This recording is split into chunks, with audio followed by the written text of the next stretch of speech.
जी अस्सलाम वालेकुम। ਇਹ ਜਨਾਬ ਅੱਗੇ ਭਰਾਵਾਂ ਨੂੰ ਗਾਵਾਂ ਵਿਖਾਈਆਂ ਨੇ ਔਰ ਇਹ ਗਾਵਾਂ ਦੇ ਨਾਲ ਇਹ ਦੇਖੋ ਜੀ,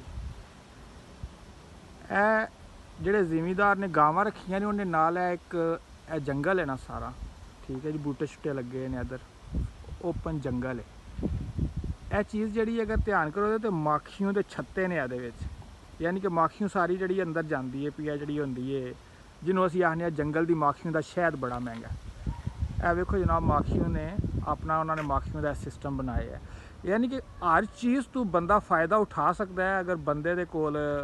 मसलन बंदे का नॉलेज या बंदे नूं तरीकाकार आना चाहिए या कोई बेहतर कोई गाइडलाइनस कोई गाइडनेस लभ जाए, कोई रहनुमाई अगर सही लभ जाए तो यह वेख के दिल बड़ा खुश होया है। और साढ़े मेरे हिसाब नाल बहुत ज़्यादा माशाअल्लाह ज़मींदार भरा ऐसे ने जिन्हां कोल हर चीज़ है, लेकिन असी जिहड़ा वो मसलन चीज़ तो फ़ायदा नहीं सही उठा सकते है भी।